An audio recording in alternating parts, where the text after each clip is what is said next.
करीब 9 देश पूरे विश्व में ऐसे हैं जिनकी जनसंख्या उतनी भी नहीं है जितना भारत अपनी जनसंख्या को रोज बढ़ा देता है। 67,350 से ज्यादा बच्चे भारत के अंदर प्रतिदिन पैदा होते हैं।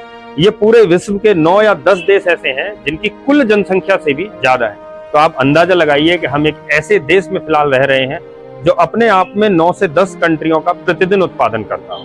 यहाँ पर यह सोचने का विषय है कि यदि इसी प्रकार भारत की जनसंख्या बढ़ती रही तो क्या आप विकसित भारत 2047 के लक्ष्य को प्राप्त कर पाएंगे? कदाचित नहीं कर पाएंगे।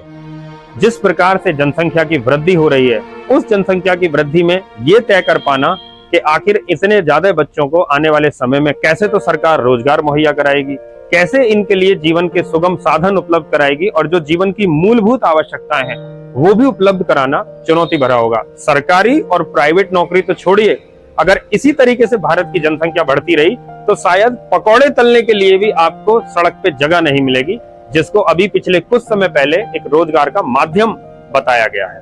प्रधानमंत्री श्री नरेंद्र मोदी के 2047 के विकसित भारत के लक्ष्य को प्राप्त करने के लिए हमारे पास करीब 22 वर्षों का समय है और इन 22 वर्षों में हमें जनसंख्या नियंत्रण के ऊपर बहुत तेजी से कार्य करना होगा। यदि भारत ने अपनी जनसंख्या नियंत्रण की कोई पॉलिसी नहीं बनाई तो ये बढ़ती हुई जनसंख्या हमारे लिए आने वाले समय में एक नासूर बन जाएगी। आप रोजगार तो छोड़िए, इतनी बड़ी जनसंख्या के लिए साफ पानी भी उपलब्ध कराना किसी देश के लिए एक बहुत बड़ी चुनौती है।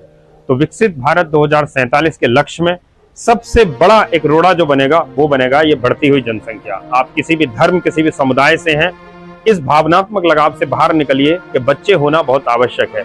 उन बच्चों के लिए अच्छे जीवन की रूपरेखा तैयार करके रखना एक बहुत आवश्यक है। इसलिए मेरा भारत के सभी लोगों से निवेदन है कि जनसंख्या नियंत्रण के ऊपर प्रभावी कदम उठाइए।